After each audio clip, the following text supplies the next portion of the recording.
You're watching the latest news from FinancialMirror.tv. President George Bush increased the pressure on Congress to approve a new rescue plan this week, warning that the economic damage would be painful and lasting if it didn't go through. A day after the House of Representatives rejected the $700 billion bailout plan for the U.S. financial system, Bush said that this was not the end of the legislative process. Bush appealed to Congress to act, adding that his economic advisers would press ahead with new legislation to deal with the worst financial crisis since the Great Depression.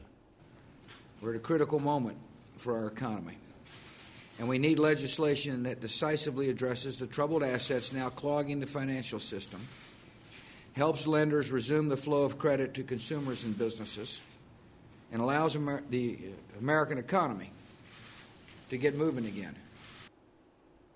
Stock markets plunged on Monday after the House voted 228 to 205 against a compromise bailout plan that would have allowed the Treasury Department to buy up toxic assets from struggling banks. House Republicans in particular balked at spending so much taxpayer money just before the November elections.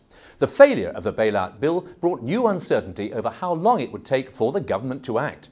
He said Monday's stock market dive, including the Dow's biggest point decline ever, was having a direct impact on pension funds and personal savings. World stocks were at near three-year lows on Tuesday, but fears of a major market meltdown failed to carry through from Wall Street to Europe as confidence in bank rescue packages persisted. Angst over the battered financial sector continued nonetheless, with Franco-Belgian financial group Dexia getting a €6.4 billion capital boost from public shareholders to help fight the global credit crisis. Ireland also pledged up to €400 billion to guarantee all deposits for 2 years to improve banks' access to funds on international markets. Its guarantees also covered bonds, senior debt and dated subordinated debt. Money markets remained on life support, with benchmark rates continuing to climb, albeit distorted by the final day of the third quarter.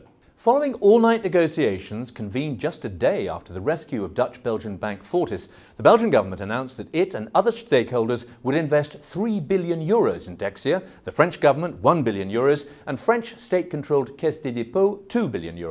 Luxembourg would also invest €376 million in Dexia, the world's largest lender to municipalities. Dexia's shares, which fell by nearly 30% on Monday, rose sharply after the news. Outgoing Chief Executive Axel Miller said that savers' money was absolutely safe. On Monday, the German government threw a lifeline to lender Hypo Real Estate, the parent of public finance lender Dep.Farr.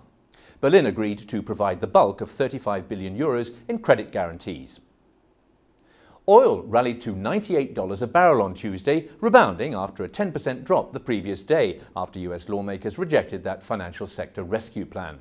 US crude was up more than $1 a barrel after losing just over $10.50 on Monday, the second biggest fall since April 2003. London Brent crude rose to nearly $96.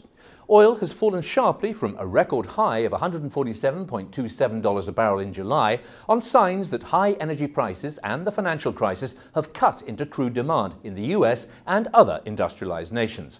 Oil has also been dragged down as investors, who had rushed into commodities earlier this year as a hedge against inflation and the weak dollar, sold crude for safer havens, while lower international economic growth is bound to dent oil demand. Tesco, Britain's top retailer, met forecasts with a 10% rise in first-half profits, despite the Consumer Confidence Index showing UK shoppers remain gloomy in September, thereby signalling it can cope with weak markets even as it called for interest rate cuts and steps to steady banks. Shares in the supermarket group, which serves more than 20 million British shoppers a week, jumped more than 5% in early trading after it reported increased sales.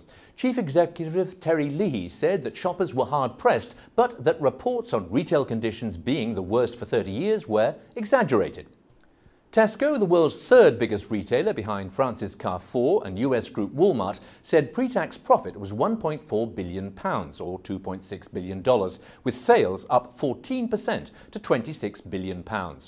First-half growth was driven by a 27% rise in international sales and 10% in the UK, but Tesco has been losing market share to rivals Asda and Morrison, as well as discounters Lidl and Lidl. A A wave of job cuts in the wake of the financial markets meltdown is causing hundreds of London city bankers to abandon their £1 million bonuses and turn to UK charities in search of work. Forum 3, a recruitment agency, said charities are keen to hire the former star bankers to help them raise funds and are able to pay better salaries than in the past. Nearly 500 bankers looking for a job in the sector had approached the group over the past few weeks, a 30% more than a year ago, it added. Some financial directors could expect to be paid as much as £90,000 a year working for a charity.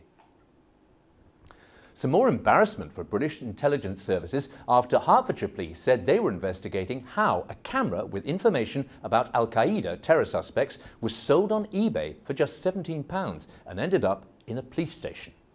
The Nikon digital camera belonged to an MI6 agent and had names, fingerprints and suspects' academic records, as well as pictures of rocket launchers and missiles. Meanwhile, a senior public official who left top-secret intelligence assessments of Al-Qaeda and the security forces in Iraq on a London train is due to face charges under the Official Secrets Act. Last year, a civil servant lost computer disks containing the names, addresses and bank details of 25 million people. In January, the Ministry of Defence lost a laptop containing personal data of 600,000 recruits. And the Home Office said in August that a contractor had lost personal details of every prisoner in England and Wales. So, hold on to your data, and thank you for watching FinancialMirror.tv.